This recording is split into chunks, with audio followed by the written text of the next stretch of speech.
U.S. President Joe Biden and Japanese Prime Minister Fumio Kishida are expected to meet in Washington as soon as January 13, a person engaged in the preparations told Reuters on Tuesday. The meeting between Washington and its key Asian partner in standing up to China's increasing might come as North Korea's missile tests and calls for a larger nuclear arsenal worry U.S. allies in the region. Japan's Yomiuri Daily newspaper reported last week, citing multiple unidentified Japanese government sources, that Kishida plans to discuss Tokyo's new security policy, which saw the unveiling in December of Japan's biggest military build-up since World War II. The White House declined to comment on any plans for the meeting, which has not announced. Japan's embassy also declined to confirm date.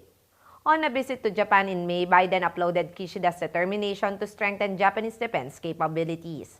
Japan's 43 trillion yen billion defense plan includes the purchase of missiles capable of striking China and readying the country for sustained conflict amid concerns that Russia's Ukraine invasion could embolden China to move against self-ruled Taiwan, a neighbor of Japan.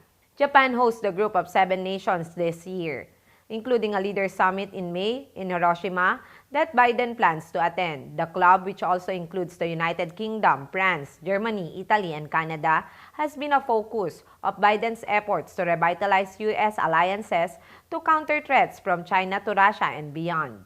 Japan also took up a 2-year term on the UN Security Council on January 1 and holds the rotating Monty presidency of the 15-member body for January.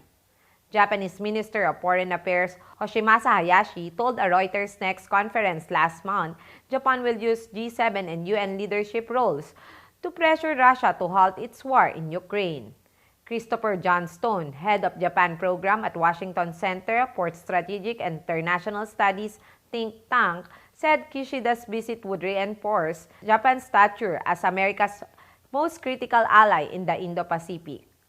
According to him, Kishida would seek Biden's endorsement of his national security and defense strategies, and in particular support for its acquisition of counter-strike capabilities.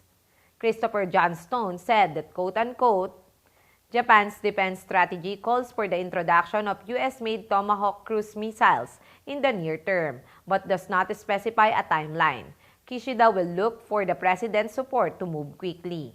They will also focus heavily on economic security issues related to China, including cooperation on export controls for sensitive technologies like semiconductors. I am Lovely Montoya of Manila STV.